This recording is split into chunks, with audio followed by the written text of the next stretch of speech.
Welcome to Dare to Speak, difficult conversations that can change everything. This is a place for you to bring those difficult conversations that you've been mulling over, that you've been thinking about while you've been walking around, doing the washing up or commuting to work. I'm Eve Stanway. I am a philosopher, psychotherapist of 25 years, divorce and breakup coach, and I help people in the moments where there's a difficult conversation they just don't know how to handle. This is a moment, your moment, to pause, reflect, and have a bit of breathing space to think about what matters to you and how to tackle those difficult moments. Using insight, reflection, case studies, and examples, I will guide you through those difficult conversations in a safe and constructive way. So let's begin.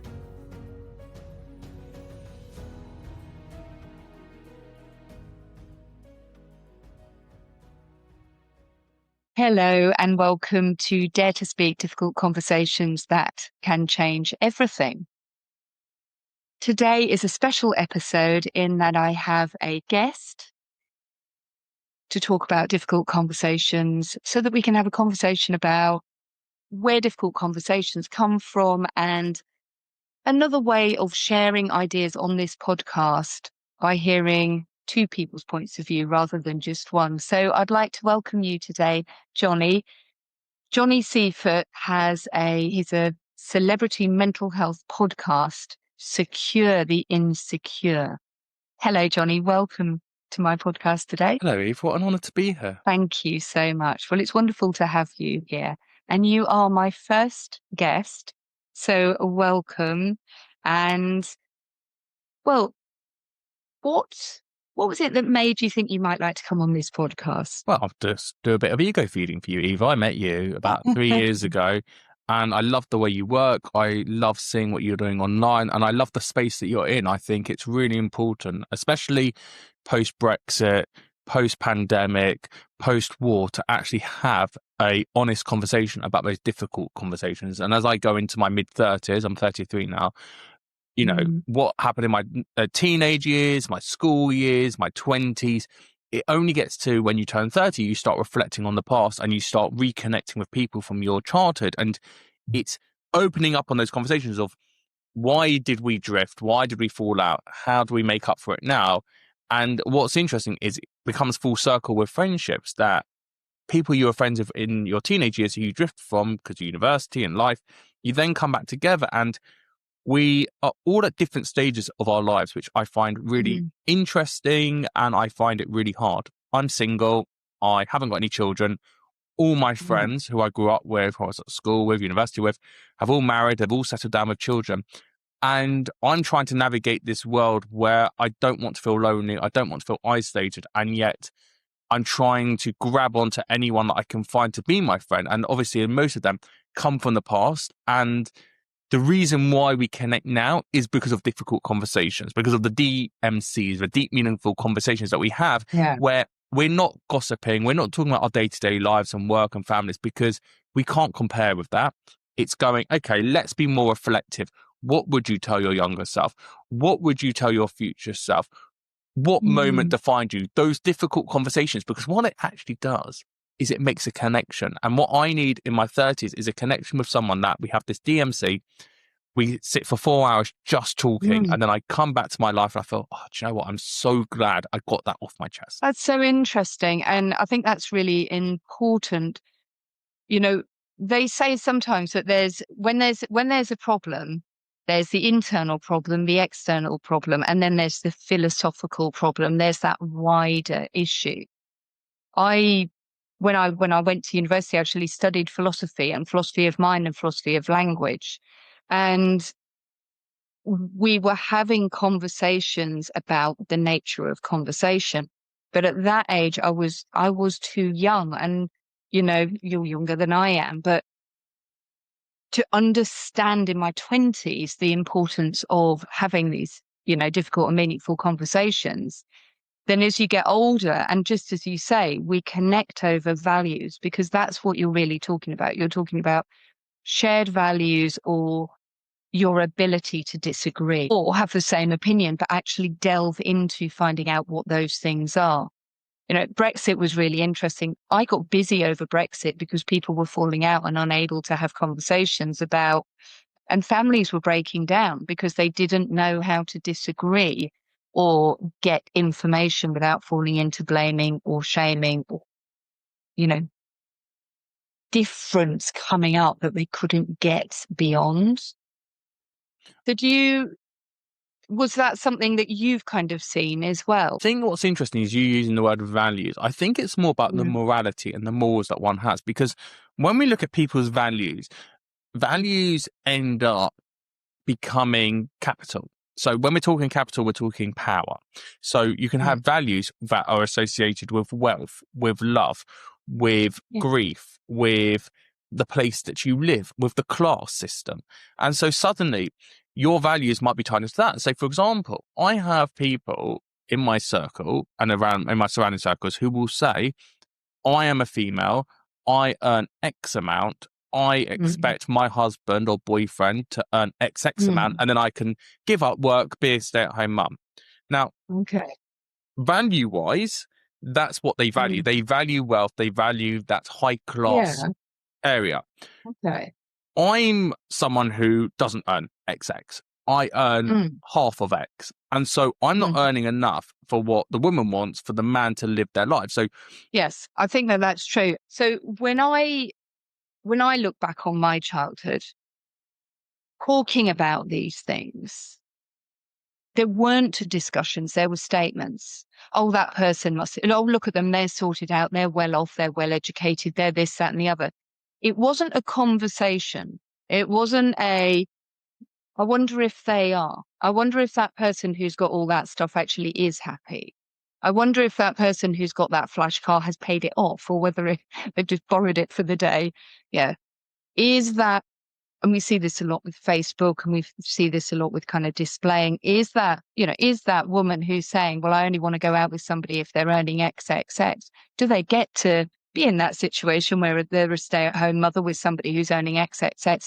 And are they happy? This is an amazing question to ask. And I think what is interesting is we don't have those conversations. I think we've all created these fantasy lives. I think, like you say, with social media, we've created a hyper reality that it's not real, but we see that people go away 4 times a year. So you go, I need to go away 5 times a year.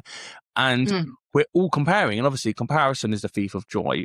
We can't help compare, but at the same time, we know how to stay in our own lane. I'm in my 30s. I'm not like, do you know what? I need the Tesla. I need the big house.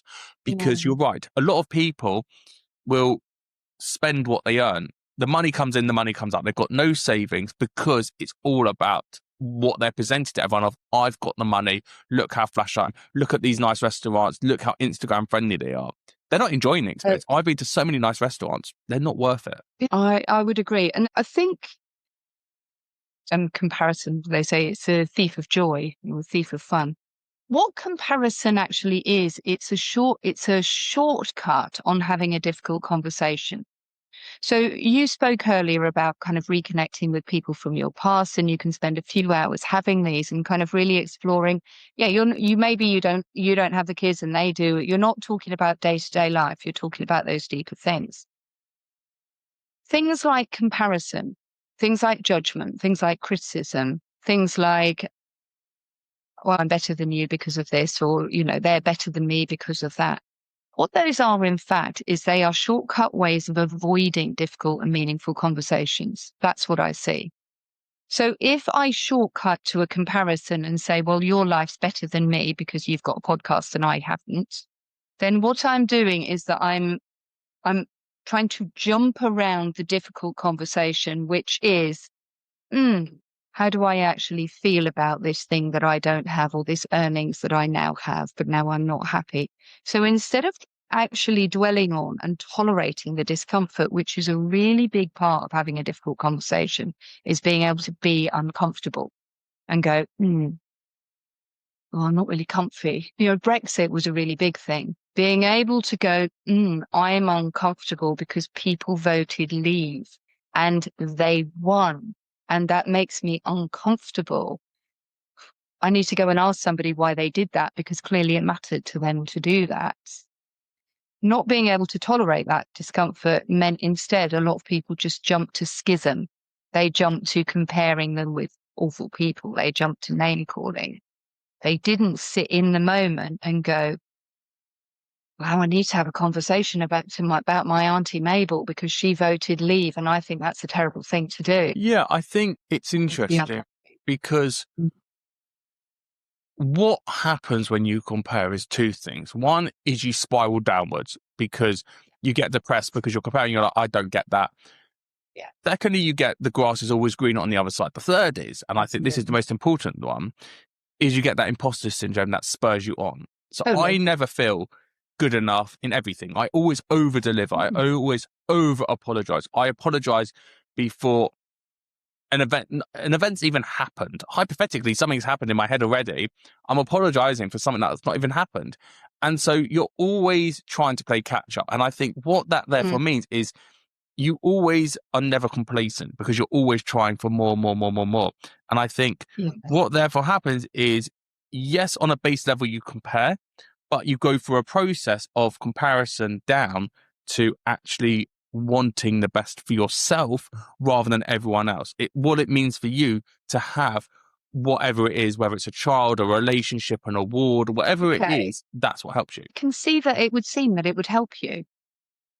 But I wonder if there is another way of doing it. So you're right. It does. It spurs you on because you're looking at what you don't have and you're thinking, well, I really wish I had that. So it spurs you on to get it.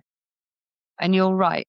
Imposter syndrome and all of these things. So they're all us kind of leveraging our minds to work harder and do more. But what if we didn't do that? What if instead we went, well, I won't use comparison, because I see that in marital breakup a lot. I see comparison a lot. So when you get arguing over like who gets what and the financial arguments or the kiddie arguments that happen during separation and divorce, you've had an easy life, you've got a career.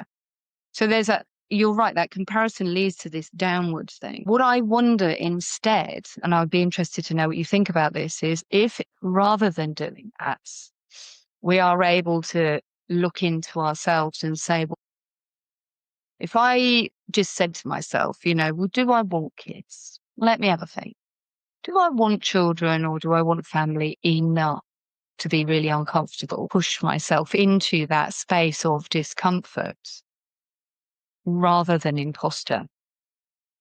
What would I do? Would I move into that area if I could say, well, actually, I do want that thing or I don't, rather than that grass is greener, like looking at what it's like for somebody else? Because I think that if we are able to have difficult conversations when we're growing up, or even actually later on in our life, we're able to say, well, what is it that I want for me? Do I want kids? When I had children, I wanted children because I really felt I wanted children. What I got out of having children was having a childhood that I didn't actually have growing up. I was able to some extent have that with my own kids. I was in the other situation from you. I had kids and none of my friends had children at all. I was years ahead of everyone else. So I was living a life that nobody was living. Whether I did that for myself or whether I did that for somebody else because I was trying to be something else, for me, that's been something I've kind of cogitated all my life, whether or not I'm making decisions based on comparison. Because what I found is when I'm making decisions based on comparison, I get to where I want to be and then I think it's not good enough. I think there's a process there. I think imposter syndrome is your label you give yourself. Okay. So an imposter being, why am I when no one else is a mum around me? And for me going, why is everyone a parent and I'm not, and I'm the single one? That's the label. Yeah. If you're going to go through that uncomfortable conversation, you've got to have the confidence, the conviction, and the intelligence to firstly sit down with your thoughts and secondly know how to process that. Because I think what the problem we have as a society is we were never trained to have difficult conversations. We were never trained to open up. Over time, we have, to an extent, we all walk around and I presume you would do the same thing, not to talk out of turn for yourself, but going, I'm a great communicator. We all walk around saying we're great communicators. We communicate everything. until it gets to that point that you think you're going to upset someone or offend someone. Yeah. And so you backtrack, or you go, it's coming from a place of peace and love, and you give everything, and then you worry that you've said too much. Because we don't want to upset people. And when we're empathetic people, it's really hard to find that middle ground. And so we were never trained to have those difficult conversations. At times we've been asked those questions. Now we know the answer already. We know the answers to everything instinctively. I don't believe when people say, oh, I'm not sure, I need to think about it, maybe. I don't believe in that. I think you know the answer, you just don't know how to give it. And so over time, you've adapted yourself because you've learnt what you can say out loud, i.e., which restaurant should we go to, A or B? Okay, let's go to A. Cool, I've made that decision. Yeah. Let's use it for an example. You're a divorce coach. You've got two people who are in love. They've got a marriage. It's a bit rocky at the moment. They've got the 7-year itch. Yeah. Do they go for a divorce? Now, and I know that's a maybe decision. The maybe isn't the decision. The maybe is, okay, this is the life I've got. These are the pros of it. These are the cons of it. Now, I could leave that marriage and have this sort of life. Now, if I have that, I'm losing the pro list, which actually is probably bigger than the cons list. And so that difficult conversation, who are you going to have that with? Because yes, you can sit down, if you've got that intelligence, the confidence, the conviction to sit down and make out that list. You could use ChatGPT, you could get a therapist. But really, the question is, how do you know what the 3 questions you need to ask yourself is? Because no one's trained you in that way. We were never taught in school how to talk about mental health. And so years later, yes, in your 30s, in your 40s, because you've picked up enough conversations, you know kind of how to do it, but there's still an imposter. I'm going to be the single one. Okay, well, that's the label. If I'm the divorced one, that's a label. So your question is really, do you want to wear the label, not how do I talk about what I'm feeling about this? I've spent a long time thinking about this. That's the thing. I was trained in mental health and I kind of experienced mental health difficulties. I always used to say to people, if you've got a problem, go and ask for help. And then when the person doesn't listen, go and ask somebody else and keep on asking till somebody actually hears what you have to say.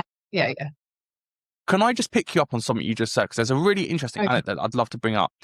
I remember being in school and there was a teacher, and the teacher liked the popular girls at the front of the class. And I remember asking for help, and that teacher wasn't that interested because they were too busy trying to be the popular one with the popular girls. And I remember that I was really upset that this person wouldn't help me, which would help my exam, and wouldn't look at an essay or whatever it was. And so I remember being at a lunchtime, my friend Sasha, shout out to her, she came to get me and said, that teacher wants to help you now. And I remember that rejection of asking for help, because you're told if you ever need help, ask for help, and feeling rejected. And ever since then, when I've gone to ask for help and I haven't received it and it hasn't gone the way I want, and you feel useless, it always takes me back to that 15-year-old, 16-year-old who couldn't get the help that they wanted.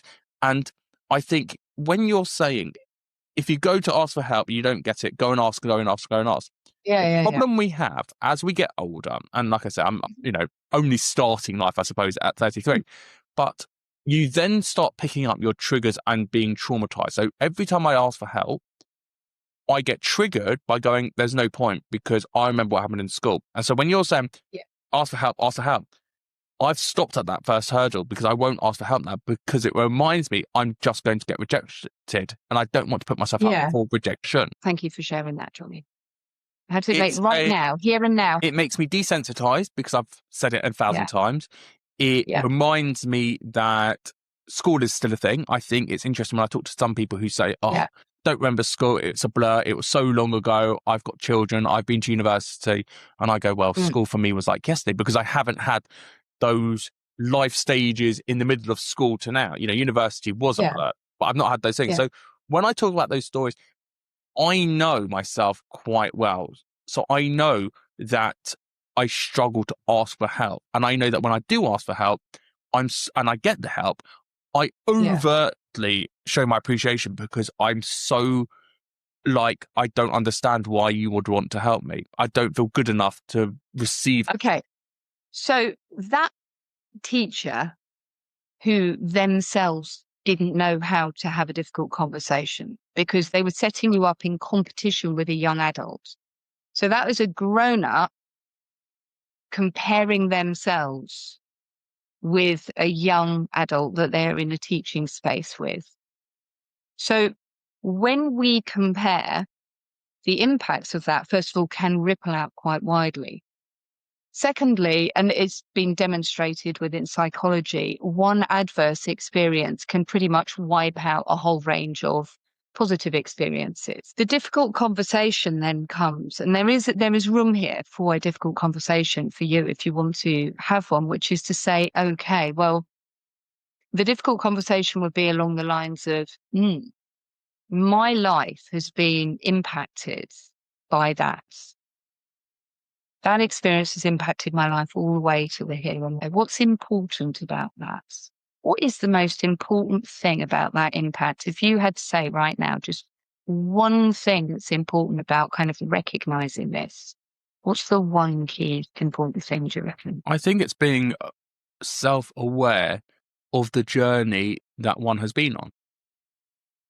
The one key important thing is having recognized that and understood where it comes from and understood when it happened and understood the impact.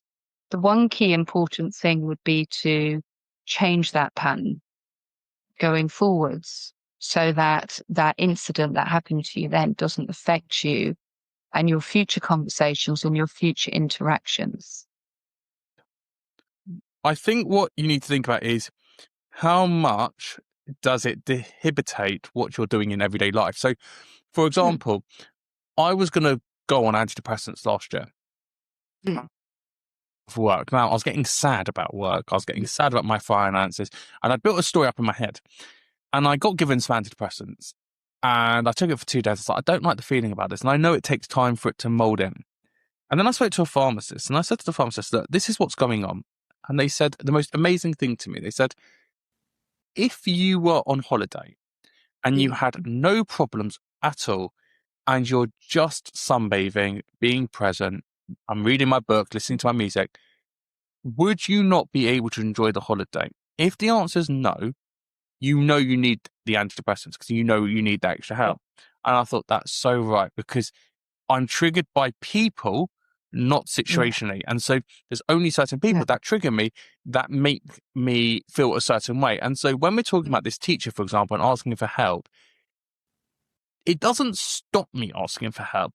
It reminds me of what happened, but it doesn't change the way I look at myself. And I think all it does is it's another little anecdote to my life. And I think over the years, in childhood, in school, at university, in my career, you will pick up those little moments that they don't define you, but it helps almost spur you on to be a better person. You know, is there a better way of asking for help? I had a massive falling out with a very famous person 10 years ago over a really small thing. And I thought that person hated me. And I had that person on my podcast and it was the right time and the right space to ask them what happened and to talk about it.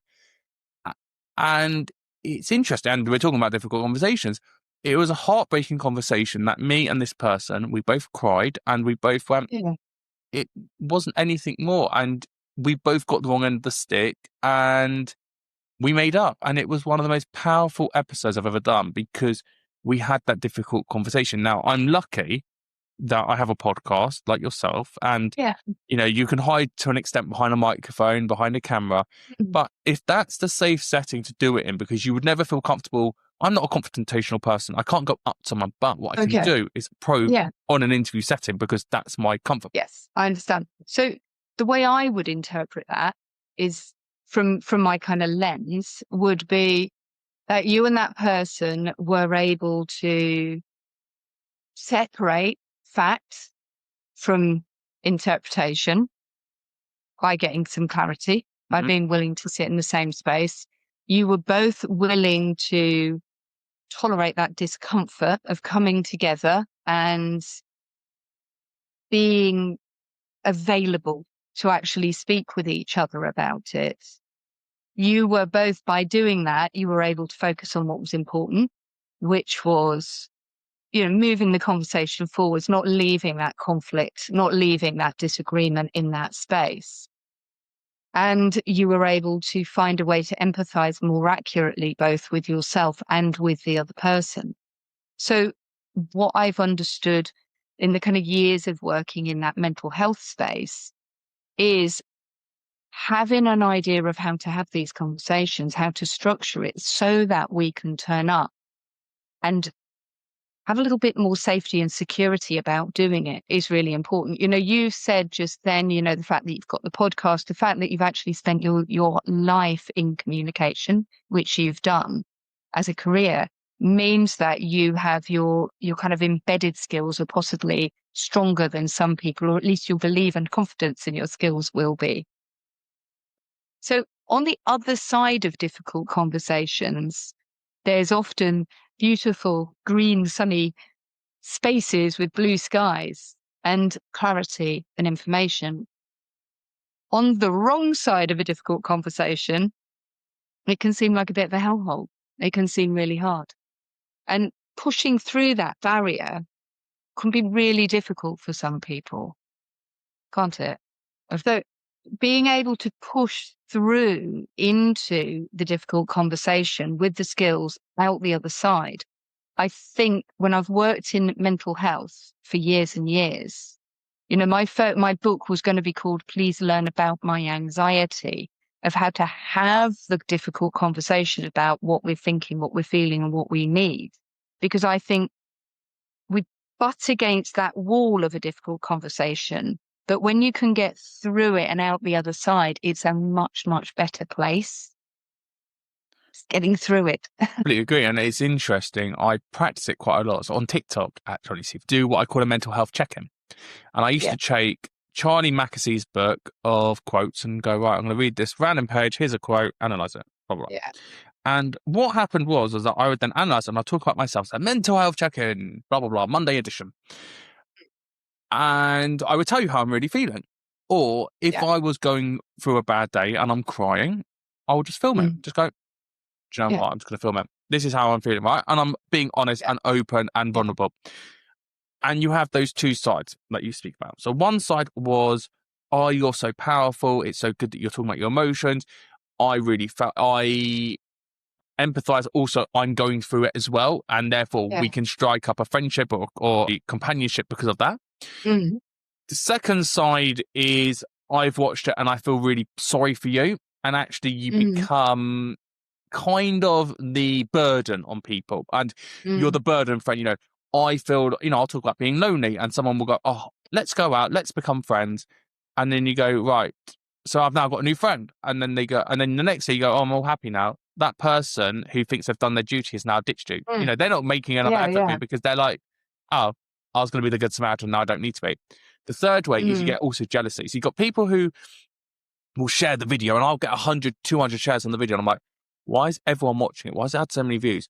And it's had 5,000 views and 200 shares, and I'll quickly delete it. Now, the first part and the second part, I'm like, this is great. I'm open. I'm hoping to build a community. I'm being honest. What more do you want? I'm being authentic. The other side is, why is everyone talking about me? So, yeah, it's a very weird balancing act that you've got to go on always of, you know, the why, and not thinking of why people are talking about you, but just to think, if I'm happy to put this out, then trust your instinct. You know, I know what I'm doing, but you second guess yourself. That's the human condition. The human condition is one where we have the internal observer and we have the external observation of other people looking at us. And the duality of that, you know, it was only fairly recently that we were ever able to really regularly see our own image, hear our own voice, watch our own behavior back. It was only very recently that what we did or said was heard by more than just the people around us. So we are I think psychologically, we're in a bit of a cascade situation at the moment where we are so much more visible than we can really deal with. You know, what I was studying philosophy back 35 years ago, which is our internal world, our ego, who we think we are, and what other people think we are.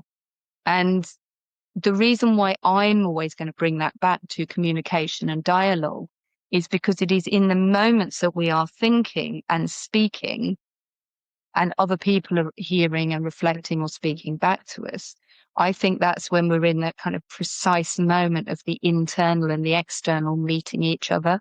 And as you say, it is a really fraught place. We're not realizing how delicately we need to be careful with that. So, the delicacy and the carefulness with which we handle difficult conversations, I think really matters when we're bringing the inside out or when we're letting the outside in. Does that make sense? Yeah, I think there's a dopamine hit that you get in all of this. So dopamine hit with social media. Course, yeah. So I, will wake up 5 times in the night because I've uploaded a TikTok on actually tip 92, and I'll be checking how many more likes have I got. Oh my god, yes, got 4 followers. Oh, I got 3 followers, and because it's based on 2 likes, 2 follows, suddenly you feel this validation.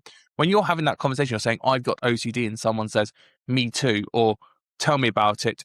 You feel validated, which gives you that dopamine hit that you fit into society. And so I think when you're talking about that inner critique and the external critique, you're both tracing a dopamine hit on either side. And I think that's the danger, is that seeking of external validation always. Yeah, I think it is a dopamine hit, but I think as well what I'm getting at is that the damage that can be caused. I've recently started singing, as you know. Up until I had my first singing lesson with somebody who thought I would be able to sing and then helped me do it, I had spent the whole of my life, whenever I tried to sing, either self-editing or being edited by other people who said, oh, you're not very good at singing. So that communication aspect inside of me, the ability to sing, gets taken away. It gets damaged. So what you're saying is right about the likes and that kind of move towards that dopamine side. When that teacher who was jealous of you wasn't able to manage that interaction properly when you were asking for help, it can cause catastrophic damage. And in relationships, in friendships, in life, really important. And I think that for mental health, and for male mental health, but for female mental health, for children's mental health, the carefulness with which we hold another person's communication just can have a life impact. I put difficult conversations in front of divorce coach because I just think it causes catastrophic damage. And when it does, well, you'll get told that you've got a problem. Rather than being said, no, we are not careful enough with people's internal worlds. Well, we don't think about anyone else but ourselves. And then you get into love languages, and it's a whole nother ball game. No, and all of these are just metaphors for avoiding the conversation, which is we need to be much more careful. And when a young adult is doing something that we think is better than we can do, whether or not we say, damn, that kid's cool, he's going to have an amazing career, or whether we go, I'm going to shut him down in a fit of jealousy, is really crucial because it's life-changing. And that's why I like your podcast, because I've listened to quite a number of the episodes of your podcast, and you seem to have people coming on who are talking about that moment in their life where either things went badly wrong or where things went wonderfully, your podcast. Because I think everybody listening to this could be really interested in hearing the kind of stories that you cover on your podcast. Oh, I hope so. And I hope it's that place of having almost a therapy hour where you realise what that trigger is, that pivotal moment that's held you back, that story that's held you back. So Securely Insecure is my celebrity mental health podcast where I say it's okay to not be okay, i.e. here's a difficult conversation, it's fine to open up about it. And it comes out every Monday. I've had 350 episodes. I've done it for 7 years before podcasts were trendy, and they're about half an hour episodes, and it's me with a celebrity, and we talk about their mental health journey. So we talk about their childhood and how that defined who they are. We talk about who they were in school and who they were in the school system in their year group, because I am always fascinated by, for example, the reality stars, let's say the Love Islanders, that to me, they're aspirational. Even though if they're younger than me, they're still aspirational of they've got the fame, they've got the looks, they're getting the partners. And here's me. So who were you in school? Because if you're the popular one at school, then it's absolutely fine because I believe in your fame there. And then it's about their career. So what was that big moment? But also, what happened when that label you were given ended. So you did this big TV show for a couple of years. What happens when you step away from that TV show? That validation completely changes, because suddenly people don't want to associate themselves with you because they want what you're attached to. And then it's looking at your younger self and your future self. And it's a beautiful way of, what I always say is like, I know when there's been a good episode when I've had a good cry. And it's one of those moments that we can just stop and pause, have a good cry. And especially with men, and we talk men's mental health, especially because we don't do it enough. It's a really beautiful way to connect. And I'm really, really proud of the conversations that I have, but also on a professional level, I've done this for 7 years and I've got a 13-year career as a radio producer, and I've got a first class honours radio degree. I know I'm really good at what I do. I know, and I'm not saying this with ego, because I don't tell myself this enough. And it's only in moments like this that I take a step back and go, I'm really proud that I've had 350 people open up to me. I'm really proud that I can make people cry and I can cry. I'm really proud that people trust me to tell their mental health journey. And I think we're so scared to actually be proud of ourselves, unless it's an award that we've won. I think we're human. And like I said, with the imposter syndrome, it exists massively for me. And so when something good happens to me, I never believe it. I always cry on my birthdays. I don't ever feel like I deserve anything. You know, when I turned 30 a couple of years ago, I got a top that said, born in 1992, been amazing since. So I'm not amazing. I don't deserve this. And so it's only in moments like this that I can say, I am amazing. I do deserve this. But it's very, very hard to tell yourself. So thank you for letting me do that, because it means the world. Well, I do appreciate you. And I have to say that in the time that I've known you, you have been unfailingly generous in your support and your encouragement of me and the other people that I've seen around you, is a gift. And it is a really wonderful thing. And I'm here in part because you are one of the few people who've always, just beautifully and just said, go on, Eve, we'll do that next thing then. Go do that next thing. I honestly, I only got my book finished because you told me there'd be no point if I didn't. So I did. And, these are things that really matter. I remember saying to my kids all the time, there's a difference between pride and arrogance. And there is this awful saying that pride cometh before a fall. And I'm going to say one thing about each of those, which is, first of all, arrogance is thinking you're better than other people because you're good at something. Pride is just knowing that you're good at stuff. But also this saying, pride cometh before a fall. I really thought about that. I think about sayings. That's what my world's like. And I thought, if you're really proud of something because you've worked really hard to have something and do something or gain expertise in something, you should be proud. But here's the thing. People who work really hard to become good at something and become an expert in something and do something they're proud of are probably going to start thinking of the next thing. And maybe they'll mess it up because they'll be going up a level. So pride cometh before a fall is delivered like it's a criticism, whereas what it should be delivered is like it's an invitation. Because, I've done this really well, right? What's the next thing? I might win or I might not. I might succeed or fail, but that's how it should be. So thank you, Johnny. Thank you for coming. Thank you for being so open and for sharing your thoughts and ideas on this podcast. It really does mean a lot. And I really value your time here. So thank you. Yes. So if you have found this podcast useful, if anything that we've discussed has been of value to you, first of all, Johnny's podcast, the details for that will be in the show notes. So please do go like, subscribe, find him, and like, subscribe, find and share this podcast too. And I look forward to seeing you on the next episode. Thank you.